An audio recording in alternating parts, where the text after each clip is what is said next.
too many of our kids.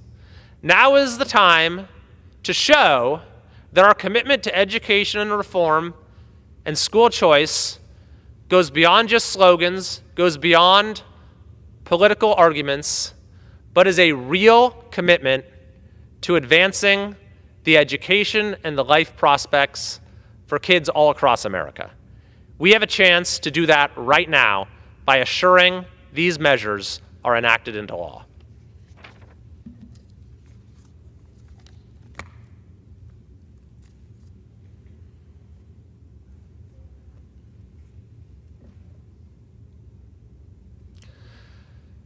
Mr. Speaker, I rise to commend the Sacramento Metro Chamber of Commerce and the well over 450 people who joined the Chamber's Cap-to-Cap program to visit Washington, D.C. this week. This was the 53rd annual Capital to Capital, or Cap-to-Cap program, where people, community leaders from the Sacramento region come here to D.C. to participate in programming and to advocate for our region to lawmakers. I had the chance to be part of this in many different ways. We had a bipartisan discussion that I was part of with Representative Ami Bera, and I met with well over 100, probably closer to 200, Cap-to-Cap leaders throughout the week to discuss issues of importance to them and to the communities, the industries, the sectors that they lead. I had very productive discussions with a number of actionable items about public safety, wildfire prevention, natural resources, transportation infrastructure, and California water, issues that are so important to our region and our communities, and I am so grateful that so many leaders in the Sacramento area came here to discuss these matters. So I wanted to say thank you to everyone who took the time out of your busy schedule to come here. It has, I think, allowed in the past this program to enable our region to punch above its weight. Indeed, this is the biggest chamber trip, I understand, to DC that exists anywhere in the country. And it really underscores the tremendous spirit of collaboration that exists in our region. That we have so many people who, it crosses party lines, it crosses different communities, different zip codes, who are working together, who are all rowing in the same direction for the benefit of our region. We've been able to achieve tremendous things because of that. We've been able to maintain a quality of life for the folks that we represent, so that our region remains a great place to live, to work, to raise a family, to retire. The Cap-to-Cap program has been a very big part of allowing that to continue, of giving our region a cohesive identity, and I look forward to the 54th annual trip next year.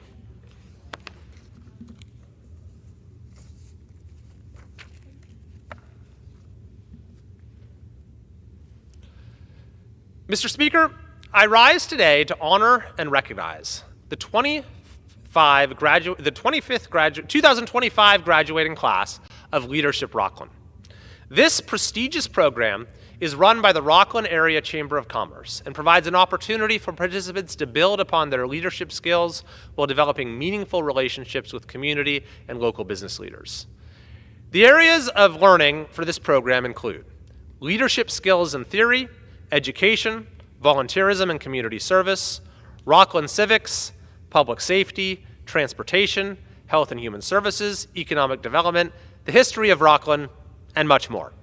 Leadership Rockland holds high esteem in the community and is recognized by leaders as an important way to prepare those who wish to further serve and learn about their community. I commend the participants for their dedication to civic engagement and their commitment to leadership development. Therefore, on behalf of California's 3rd Congressional District and the United States House of Representatives, I am proud to congratulate this year's Leadership Rockland graduating class.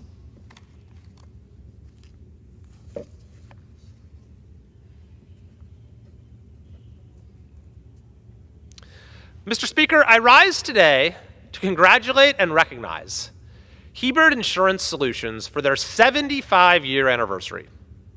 Hebert Insurance Solutions is a family-owned, independent insurance agency in Loomis, California. a town located in Placer County. Christine Hebert Summers, who began working for the family business at an early age, is the third generation owner. Her grandfather, Roy, started the business back in 1950. Roy would take Christine to the office back when she was in kindergarten. At the time, she would help around the office in exchange for a toy and some candy at the main drugstore. Christine's father, Roy Jr., managed the business until 2003, when Christine officially purchased the business from him. For more than 7 decades, the Hebert Insurance team has been committed to working closely with their clients to help them make important and informed decisions relating to their protection and future. They prioritize customer service and are committed to treating their customers like family. Hebert Insurance continues to be a staple in Placer County and surrounding communities. In addition to providing exceptional services, they are tremendously involved in their community. They're often seen volunteering with local organizations such as the Sir Optimus International Loomis Basin, taking leadership roles at the local Chamber of Commerce, serving at the Senior Center, and contributing to multiple youth programs. It is an honor to represent exemplary businesses such as Hebert Insurance Solutions in Congress.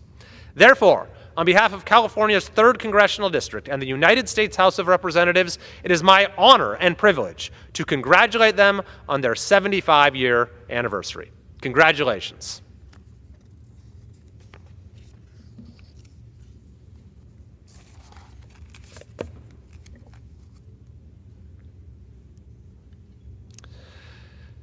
Mr. Speaker, in recognition of National Teacher Appreciation Week, I wanted to take an opportunity to highlight the service of some of the truly amazing educators in California's 3rd Congressional District. In his 1988 proclamation, Ronald Reagan said, "Our country's great teachers often make many sacrifices as they fulfill their countless responsibilities. They have earned and truly deserve the utmost gratitude and esteem of students, parents, and community members."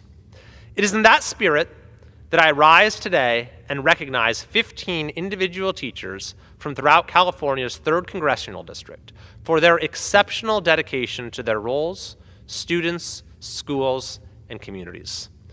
With representing almost 70 school districts and close to 300 K-12 schools, these teachers stand out among their colleagues and have made an indelible mark on their students and communities. As a former educator myself, I understand the unique challenges our educators face and the passion and dedication it takes to enable our students to succeed. A great teacher can help shape and transform the trajectory of a student's life and their perspective on learning. As such, we are quite fortunate to have truly exceptional schools teachers and administrators educating and supporting the next generation in California's 3rd Congressional District. Therefore, I'd like to extend to all of our community's teachers this week and to thank them for their tireless devotion to promoting academic achievement, student success, and educational opportunities. And if you are an educator, I encourage you to reach out to my office or visit kylie.house.gov for federal resources and services available to local teachers and students. Mr. Speaker, in honor of National Teacher Appreciation Week, I'd like to take a moment to recognize Mrs. Janice Rowe, a kindergarten teacher in the Pleasant Ridge School District at Cottage Hill Elementary School. For 40 years, Mrs. Rowe has been teaching the kindergarten grade level. Her commitment to her students, colleagues, and district is unmatched. Mrs. Rowe not only instills a strong literary and mathematical foundation for young learners, but also creates a safe and caring environment where students can thrive and their love for learning is ignited. She is instrumental towards establishing new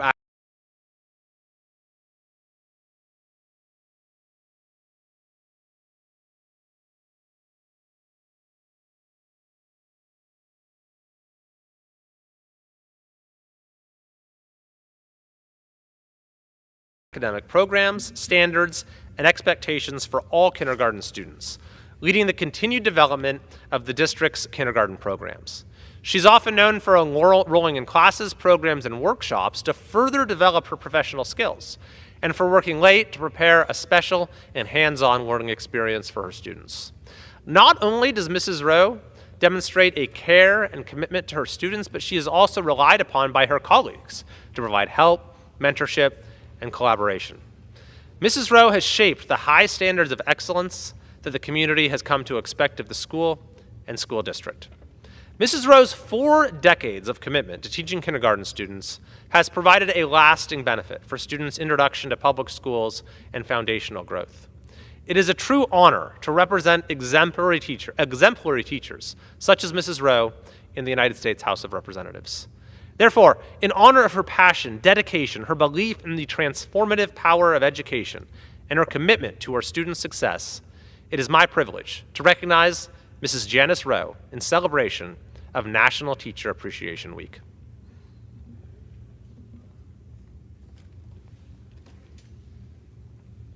Mr. Speaker, in honor of National Teacher Appreciation Week, I'd like to take a moment to recognize Mr. Dominic Albano, a 4th grade teacher with 30 years in the profession at Union Hill Elementary School. Since 1996, Mr. Albano has been an extraordinary educator, teacher, and mentor, whose legacy has touched thousands of lives. His commitment to bringing history alive for his 4th grade students is unparalleled, blending rigorous academics with immersive, unforgettable experiences. His passion for California's gold country, the 49er gold rush, and Wild West history has created traditions that are now woven into the very fabric of Union Hill's culture. Students of Mr. Albano receive a living, breathing understanding of history and our nation's story. Beyond his dynamic and integrative teaching style, Mr. Albano is also a beloved coach who has grown Union Hill's cross-country and track and field programs into teams of nearly 90 students. That's in a school of just 700, a tribute to the magnetism of his leadership. He inspires students not only to learn, but to believe in themselves, which is instrumental towards shaping their future. Not only does Mr. Albano make a meaningful difference in his students' lives, but he plays an instrumental role in mentoring student teachers and collaborating with his colleagues. Mr. Albano is known by others for being a Union Hill legend, a builder of traditions, and a cultivator of character. He is treasured by his school and community for his reliability, kindness, positivity, and generosity. I am confident that the impact of his contributions will be felt for generations to come. It is a true honor to represent exemplary teachers like Mr. Albano in the United States House of Representatives. Therefore, in honor of his dedication to serving his students and community with passion, humility, and excellence, it is my privilege to recognize Mr. Dominic Albano in celebration of National Teacher Appreciation Week.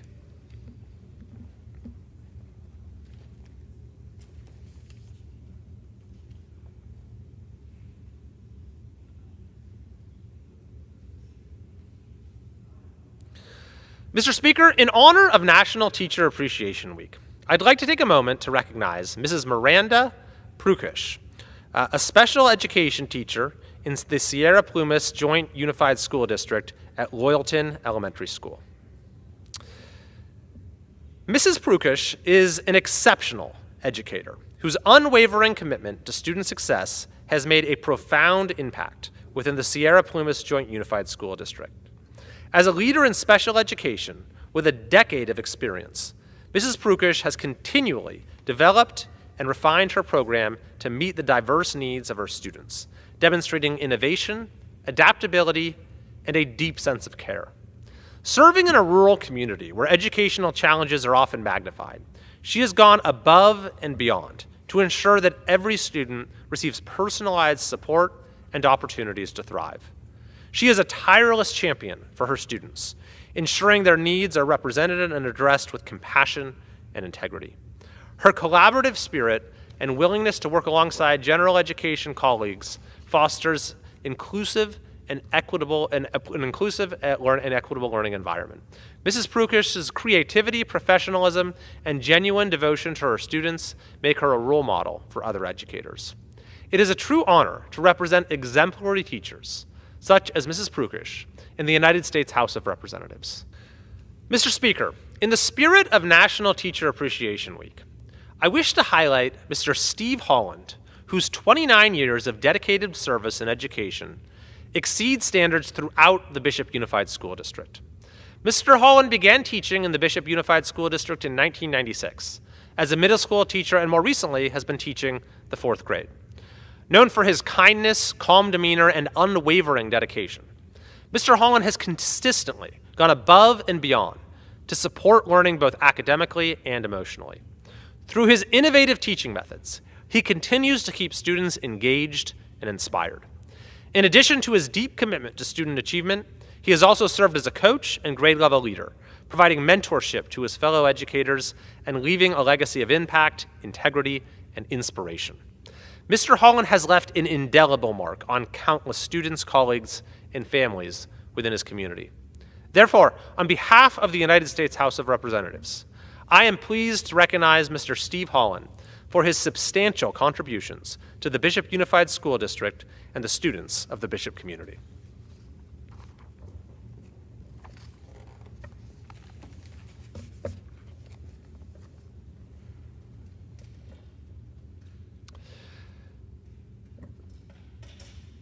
Mr. Speaker, in the spirit of National Teacher Appreciation Week, I wish to take a moment to recognize an outstanding middle school math educator in California's 3rd Congressional District, Mrs. Brandy Rost. During her 29 years of dedicated service to the Lone Pine Unified School District, she has taught thousands of students, transforming their view of math from an intimidating subject to one that is exciting and achievable. Mrs. Rost is known for her creative instructional style, integrating hands-on activities, technology, and real-world applications, instilling engagement from students and empowering every student to succeed. Perhaps most remarkable is the academic transformation Mrs. Ross has led since the COVID pandemic. In the wake of prolonged school closures, Loyola Elementary School saw its math scores drop to new lows, with just 20% of students meeting or exceeding standards. Recognizing this challenge, Mrs. Ross spearheaded an extraordinary resolve. She retooled her instruction, built targeted interventions, and created a classroom culture where growth in math became not just a goal, but an expectation. Each year since the pandemic, her students' performance has climbed significantly. In the most recent testing, over 70% of her students met or exceeded the math standard, a score that doesn't just surpass local benchmarks, but also substantially outperforms the state average. The story of Mrs. Brandy Rost is one of resilience, excellence, and impact. Her dedicated efforts not only recovered learning loss, but also illustrated what success in rural education can look like. Alongside these momentous achievements, and beyond her classroom, Mrs. Ross is a mentor to new students, a trusted colleague, and a favorite among families. Her impact spans generations in the Lone Pine community, where former students now bring their own children to her class with pride and gratitude. On behalf of the United States House of Representatives, I am honored to recognize educator Mrs. Brandy Rost as an example of what it means to teach with passion, purpose, and heart.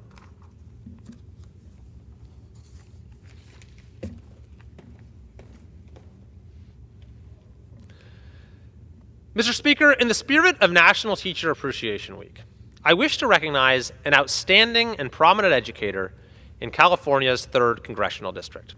I'd like to highlight, in particular, a teacher from the Roseville Joint Union High School District, Brandon Delordo, who has dedicated 35 years to educating the students of our community.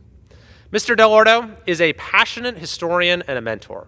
He spent most of his career teaching AP U.S. History, IB History of the Americas, Military History, and World History at Granite Bay High School.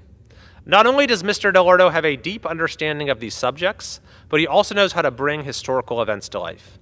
His integrative and engaging teaching style fosters student success while inspiring a lasting passion for history. Beyond the classroom, he's even been recognized by the Daughters of the American Revolution and Founding Forward for his excellence in teaching and ability to foster a deep appreciation of American history and civic responsibility among his students.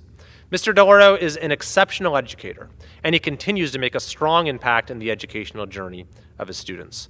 It is a true honor to represent exemplary teachers like him in Congress, and I commend Mr. Delordo for his more than 3 decades of unwavering dedication to education and promoting student success and academic achievement. And I will say, as actually a former student of Mr. Delordo myself, he is one of the truly best teachers that I've ever had, and that goes for high school, college, law school. He's truly one of a kind. And you will rarely see someone who has such a palpable passion for the subject matter that he's teaching and an ability to inspire that same love of learning in his students. And I really credit his class in many ways for inspiring my own love for American history. So on behalf of the United States House of Representatives, it's really an honor to recognize Mr. Brandon Dell'Orto for his significant contributions to Roseville Joint Union High School District and to the students of the Roseville community.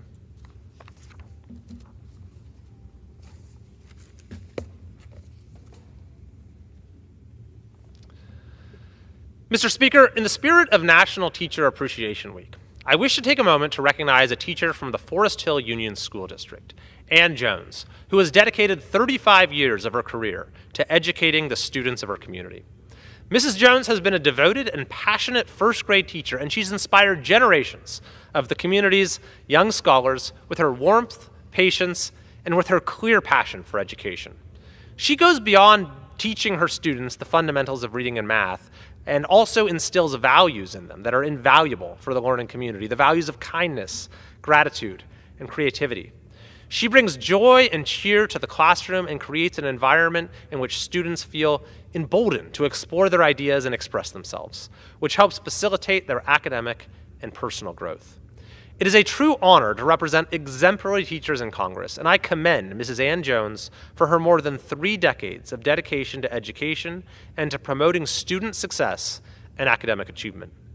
Therefore, on behalf of the United States House of Representatives, I am pleased to recognize Mrs. Ann Jones for her significant contributions to Forest Hill Union School District and to the students of the Forest Hill community.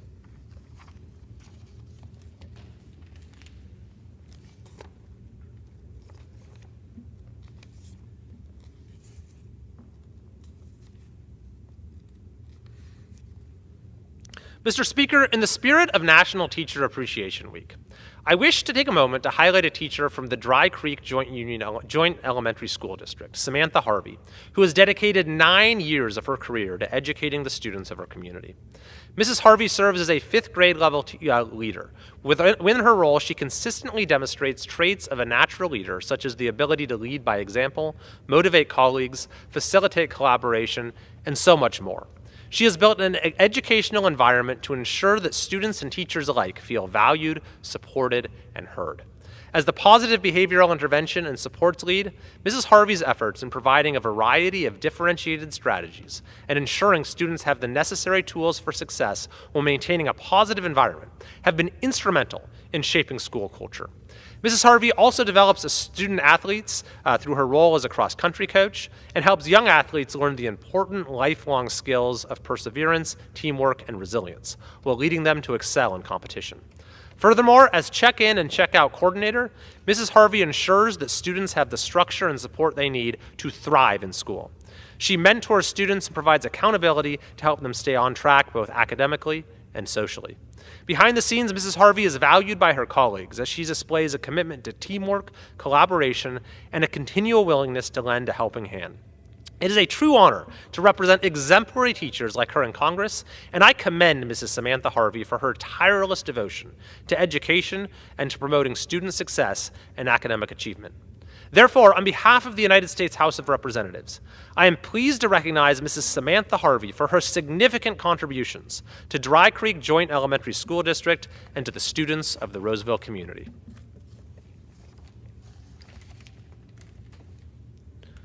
Mr. Speaker, in the spirit of National Teacher Appreciation Week, I wish to take a moment to recognize a teacher from the Loomis Union School District, Samantha Mashinchi, who has dedicated 15 years of her career to educating the students of her community. Currently, she teaches 5th grade at an international baccalaureate school and has consistently demonstrated an unwavering to fostering growth and excellence for her students. She nurtures the natural curiosity of her students with a global perspective. In doing so, she helps equip them with the skills needed to thrive in an interconnected world. Mrs. Mashinchi has consistently demonstrated leadership and a passion for her role, working tirelessly to help each student reach their full potential. It is a true honor to represent exemplary teachers like her in Congress, and I commend her for her tireless devotion to education and dedication to promoting student success and academic achievement. Therefore, on behalf of the United States House of Representatives, I am pleased to recognize Mrs. Samantha Machinshi for her significant contributions to Loomis Union School District and to the students of the Loomis community.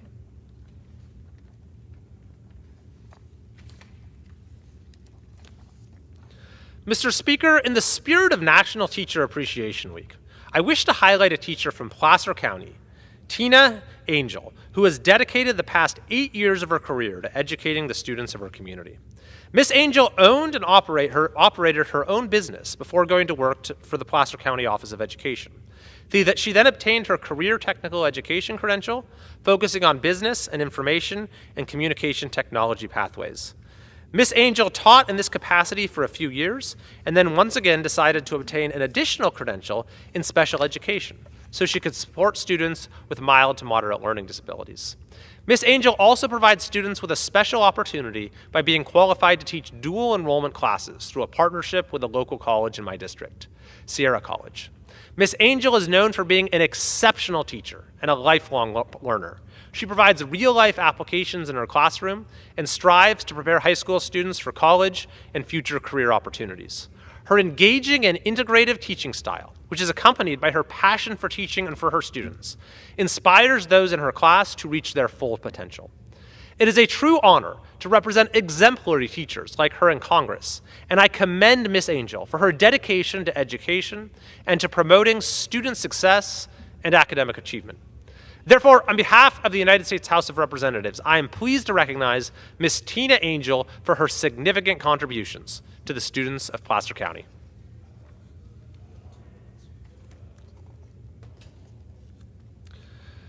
Mr. Speaker, in the spirit of National Teacher Appreciation Week, I wish to take a moment to recognize a teacher from Rockland Unified School District, Holly Gottwals, who has dedicated 24 years of her career to educating the students of her community.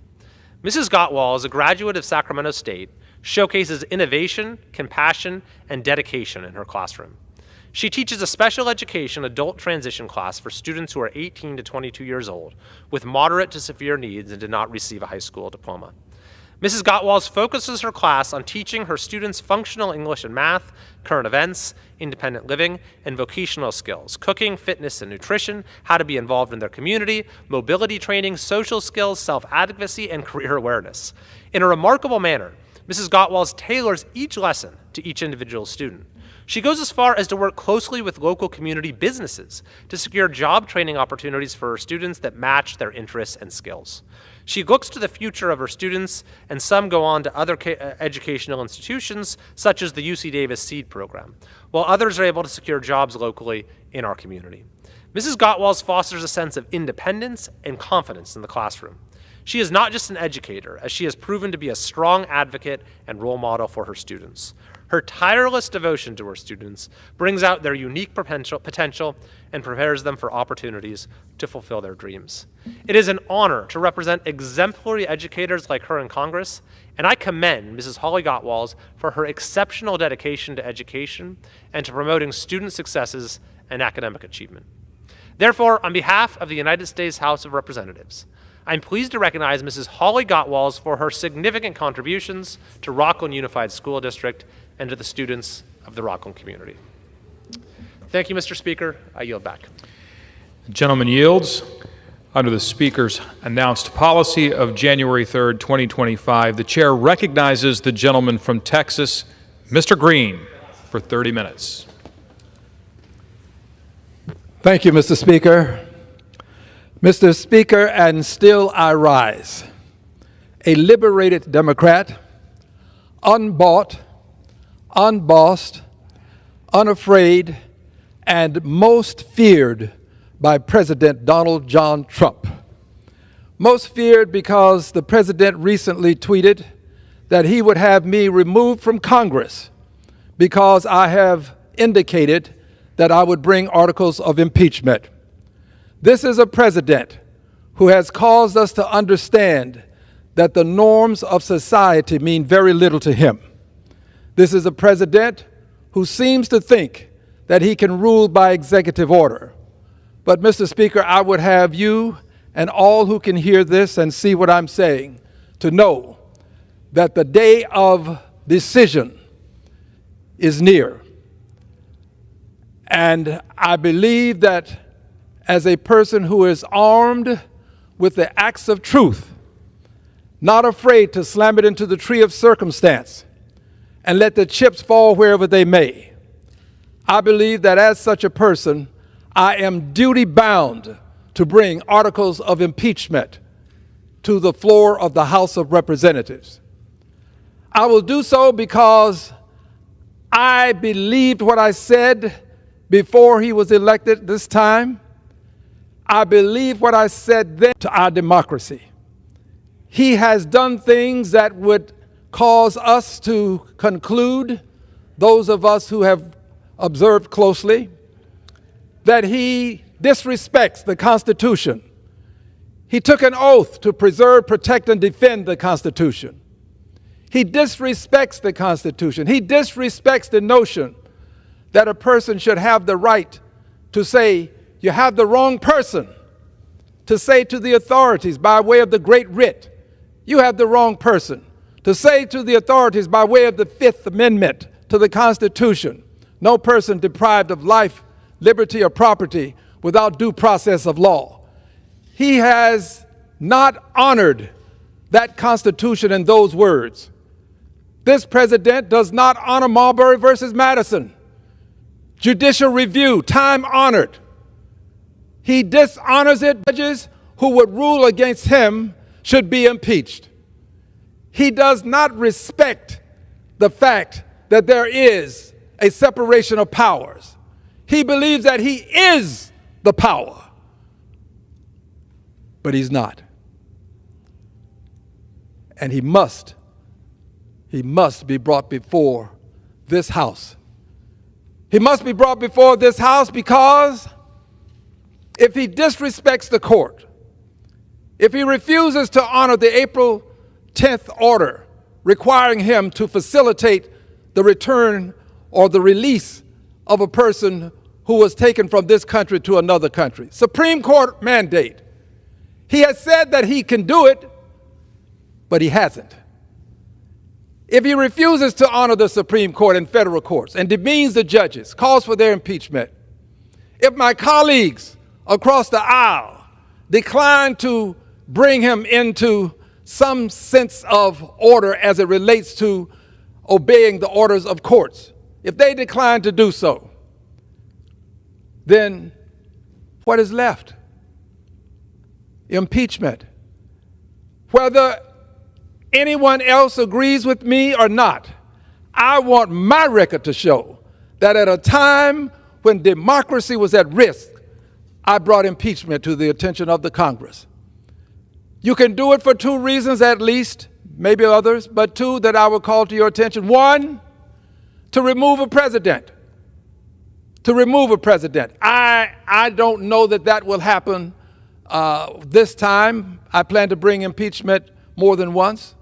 I did it before, and it led to the impeachment of the president, and he lost an election as a result of that, I believe. But I plan to bring these articles of impeachment. Removal is a possibility. But then there is also the deterrent effect of articles of impeachment. They can be used to say to a president, if you don't behave, if you don't cease and desist with what you're doing, then you can be removed from office.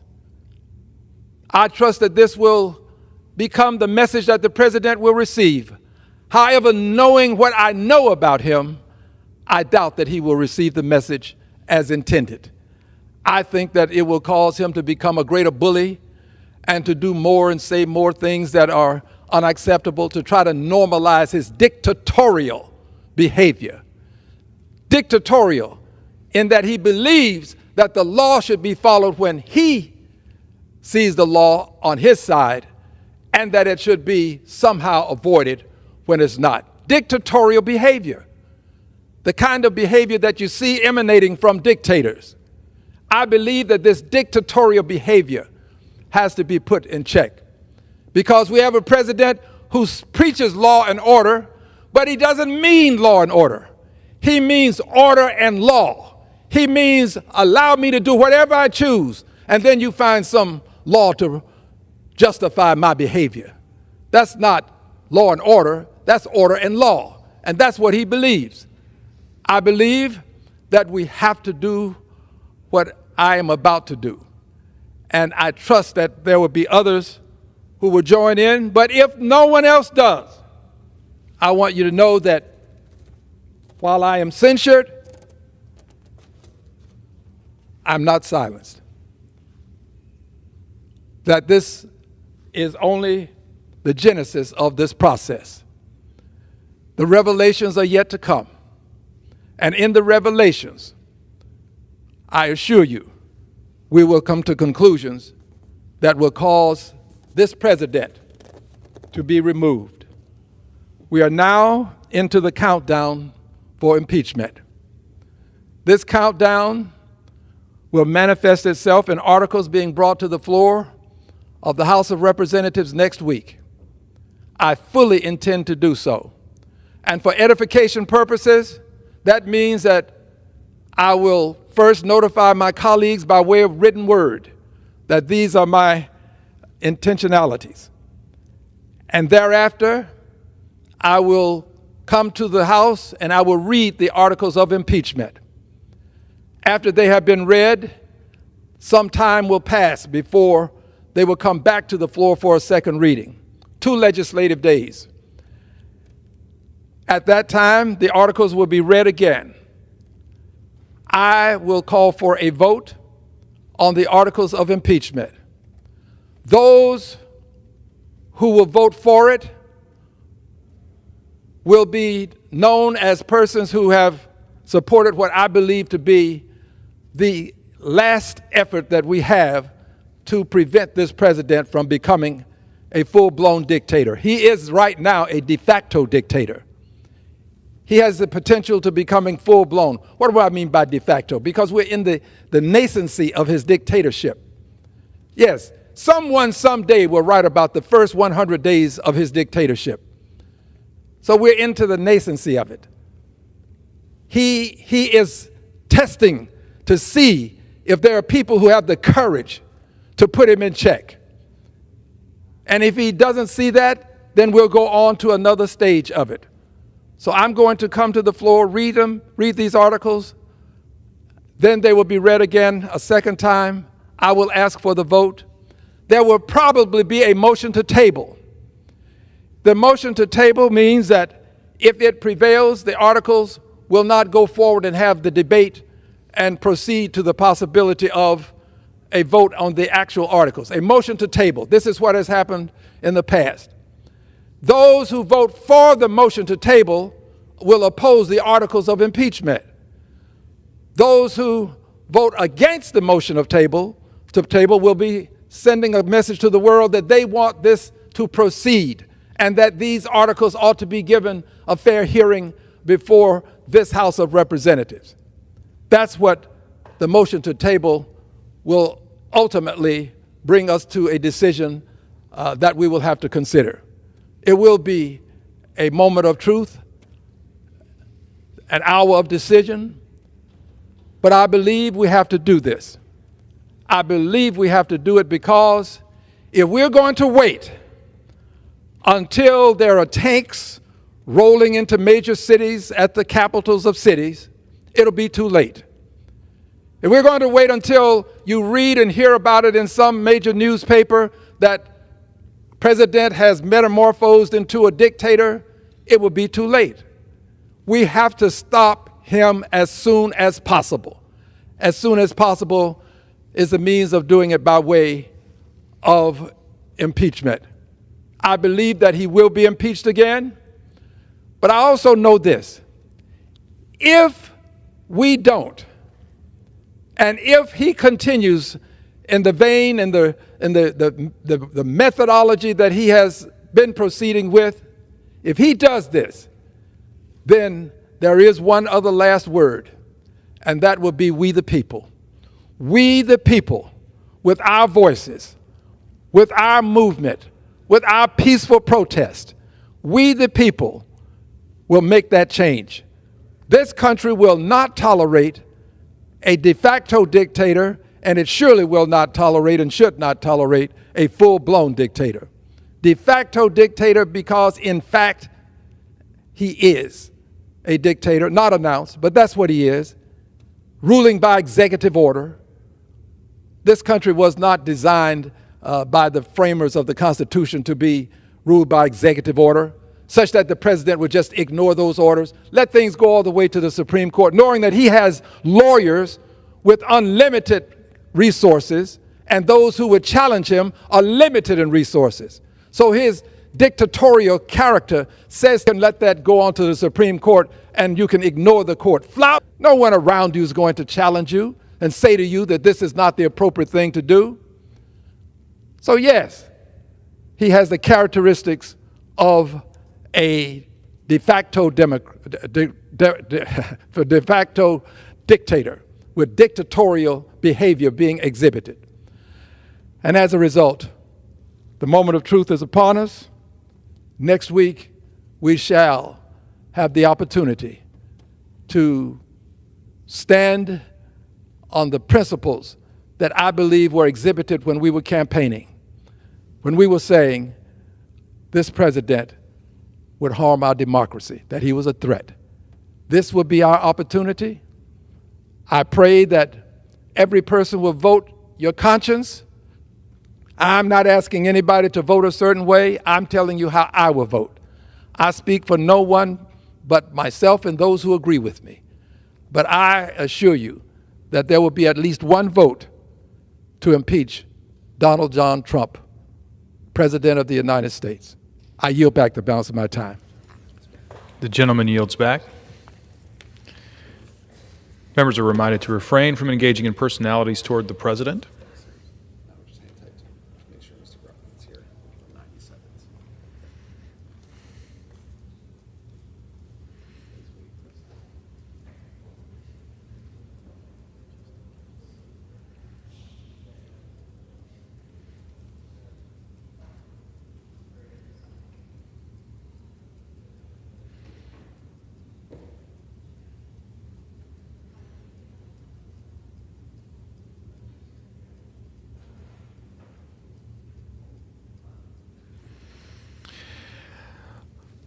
Under the Speaker's announced policy of January 3rd, 2025, the Chair recognizes the gentleman from Wisconsin, Mr. Grothman, for 30 minutes.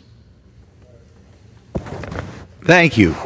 We are heading into what many people hope is the finishing stretch of our legislature putting through what Donald Trump calls the big, beautiful bill. There are a lot of issues yet to be decided, and I'd like to address some of those issues today. The first issue I have talked about once already, but it seems to be a major holdup, the rumors are, in negotiation. There are clearly going to be some tax cuts in this budget.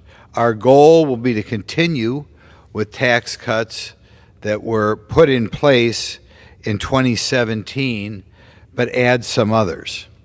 As we hear rumors of what tax cuts will be added, we have to remember that taxes in the United States are so high that every tax provision affects our behavior. Some people want taxes, and I'm one of them, to be lower on manufacturers, because manufacturers have to compete with other countries, and a good way to make sure we have good manufacturing jobs, as well as to make sure we get more research on manufacturing in this country, is to aim our tax cuts at manufacturers. Some of them specifically aim at research and development. They feel the most important thing in manufacturing is research and development. Others are made to encourage savings, and in the past year, we have passed tax cuts to encourage people to put more money in their IRAs or 401ks. We have a problem in this country that not enough people are having children, and that's not only a problem for the country, it's a problem for individuals who I am told, many of which regret when they're 35 or 40 not having children when they're younger. And people want to use the tax code to incentivize people to have more children. There are a variety of ways you could do that. President Trump floated a balloon just to give people a large check. I think that's a big mistake because we do not want to have people having children just to get a large check. But if you want to make it easier to raise children, maybe raising the personal exemption to $5,000 would be a good way to favor parents. But one thing that concerns me, unlike people who want to encourage more manufacturing, encourage more work, encourage more overtime, encourage more children, there are people who want to change the tax code to encourage local governments and state governments to raise taxes. There's a provision called the SALT provision, in which they want to make tax deductible state and local taxes. They're already to a degree tax deductible, but there are people who want to help the wealthier people deduct their state and local income taxes as well. I have talked to both my state legislators, and last weekend I talked to a county executive, and they both gave me the same story. They're both conservative people. They said they were shocked that there were Republicans who want to increase the tax deduction for state and local taxes, because what does that incentivize? It doesn't incentivize more children. It doesn't incentivize more research and development. It doesn't incentivize more manufacturing. What it does is it incentivizes state and local governments to raise taxes and spend more money. I had to explain to my state legislatures these were Republicans who wanted that. He found it hard to believe. It sounds like the tax provision that you'd be more likely to hear Democrat legislators wanting. But in any event, I think we have to follow the negotiations that are what are going on, and we have to see whether within the Republican Party we wind up with a product to encourage more work, encourage families, or whether we wind up with a bill designed to encourage state governments to raise the income tax or sales tax, or encourage local governments to raise their property tax. I think that would be very disappointing. It would certainly be a defeat for, I guess, what I'll call traditional Republicans such as myself, but that is one of the negotiations going on behind closed doors. There is another provision that they're going to use the IRS code in, which concerns me a little because there are rumors that this may be out there as well. And quite frankly, I have a suggestion how we could cut taxes and put ourselves in a stronger position. Right now, there is a provision in the tax code called low-income housing tax credits. And what it means is that if a developer wants to build a new development, they would get a credit equal to 10% of the cost of the building over 9 years, which right off the bat sounds like the government is paying for 90% of the value of the building. That's not quite right, because there is a time value to money, and if you're getting, say, a building that you paid $10 million for, if you get a credit worth $1 million 10 years out, you've got to wait for that credit, and there's a time value of money. But nevertheless, even taking into account the time value of money, a potential developer has the government, through tax credits, pay for 70% of the cost of a building. Now, this is not open-ended. Usually these credits go to politically well-connected developers picked by state agencies or state organizations.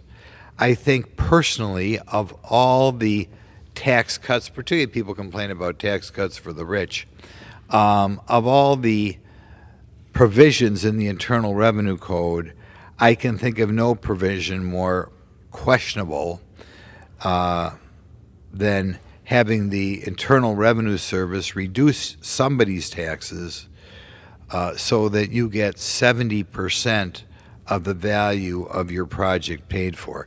Now, people do not earn enough income to use, say in a case of $100 million building, they don't have enough credits to offset $70 million in taxes, so they have to sell the credits to somebody else. This means getting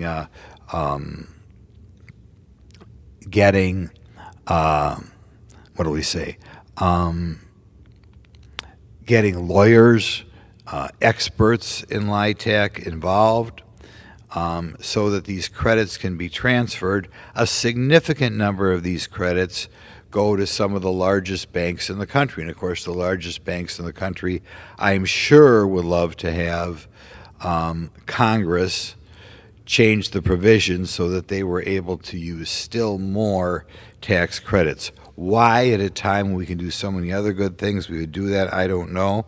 But they have been very active in this building, and they are looking to get more tax credits. The next thing to remember about this is there are some units, but not all units, which have restrictions on the amount of rent that can be charged, but quite frankly, there's no guarantee that any of these rents will be below market rate. And in fact, some of the people who live in these projects will be able to use vouchers, what we call Section 8 vouchers.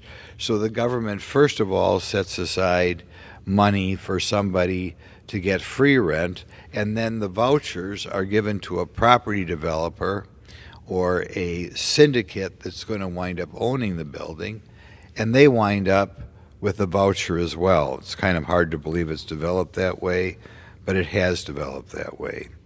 I had always wondered before hearing about these things why sometimes low-income housing developments look nicer or more elaborate than regular old apartments. Part of that is they are newer, and of course newer buildings are usually nice, but a lot of it is we're paying these developers 70% of their cost of their building. And just like if you at home were building a new house and the government said, we'll give you 70% of the cost of that new house, if a developer is building something new and the government says, we will pay for 70% of the cost of your apartment building, of course the building becomes more lavish, which of course makes the property developer wealthy as well. And you can begin to see as we work our way through here that the developer is the big beneficiary here. Then what happens is the building is sold to a syndicate of a variety of wealthy people who get the tax benefits of depreciation for about 15 years, and then eventually it is returned to the original developer. So there are many people making money here. Certainly the banks are making money. Above all, the developers are making money. The lawyers are making money as they have to constantly draft documents between the banks and the syndicate and the developer. And like I said, the syndicate itself, which is made up of a variety of wealthy individuals or wealthy limited partnerships, is able to get money here as well.